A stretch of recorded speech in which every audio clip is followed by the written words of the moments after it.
ईद फित्र अहले बैत की निगाह में असल ईद कौन सी है? सोचिए, अगर ईद सिर्फ खुशी का दिन न हो बल्कि कबूलियत इबादत का ऐलान हो तो? अगर ईद दरअसल ये फैसला करने का दिन हो कि रमजान की हमारी इबादतें कबूल हुई या नहीं। अहले बैत अतार की सीरत बताती है कि ईद फित्र सिर्फ जश्न नहीं बल्कि एक माह की बंदगी के बाद कामयाबी का दिन है।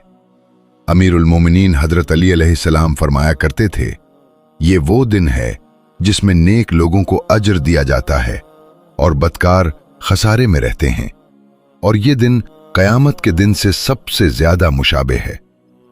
इसीलिए मासूमीन के नजदीक ईद फित्र सिर्फ जाहिरी खुशी नहीं बल्कि रूहानी बेदारी का दिन था। अहले बैत की सीरत में ईद की इब्तिदा शब ईद की इबादत से होती थी। इमाम ज़ैनुल आबिदीन अलैहिस्सलाम पूरी रात नमाज, दुआ और इस्तिग़फ़ार में गुजारते थे और फरमाते थे, ये रात फजीलत में शब क़द्र से कम नहीं। फिर सुबह ईद का आगाज तहारत और आरास्तगी से होता।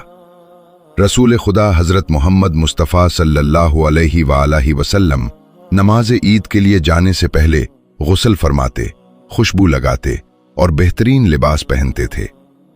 ये इस बात की अलामत थी कि बंदा अपने रब के हुजूर जाहिरी और बातिनी दोनों तरह पाक होकर जाए।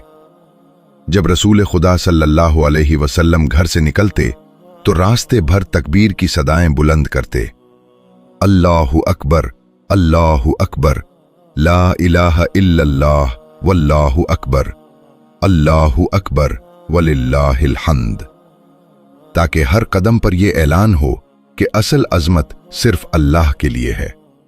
रसूल खुदा सल्लल्लाहु अलैहि वालैहि वसल्लम और अमीरुल मोमिनीन हजरत अली अलैहिस्सलाम की सीरत ये थी कि नमाज ईद खुले मैदान में जमात के साथ अदा की जाए।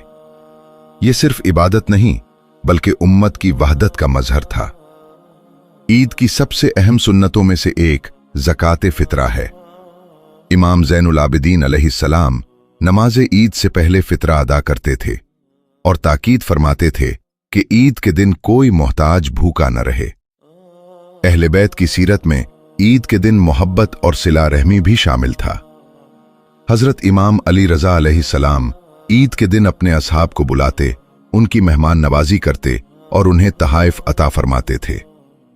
इसी तरह अहले बैत ईद के दिन इमाम हुसैन अलैहिस्सलाम की जियारत को भी बहुत अहमियत देते थे, क्योंकि करबला हमें याद दिलाती है कि इबादत की असल रूह कुर्बानी और वफादारी है। और एक अहम सुन्नत यह भी थी कि ईद के दिन दिलों को साफ किया जाए, लोगों को मुआफ किया जाए, रिश्तों को जोड़ा जाए और कीने खत्म किए जाएं। अहले बैत की निगाह में ईद फित्र सिर्फ नए कपड़ों और मीठी चीजों का नाम नहीं, ये दरअसल ऐलान है कि बंदगी का एक महीना कबूल हुआ या नहीं। अगर हमने रमजान में अपने नफ्स को बदला है, अगर हमने किसी गरीब के आंसू पोंछे हैं, अगर हम अल्लाह के करीब हो गए हैं, तो आज वाकई हमारी ईद है। वरना अमीरुल मोमिनीन हजरत अली अलैहिस्सलाम के अल्फाज याद रखें, ईद उसकी नहीं जिसने नए कपड़े पहने, ईद उसकी है जिसने गुनाहों को छोड़ दिया। आज खुद से एक सवाल पूछें, क्या वाकई हमारी ईद है?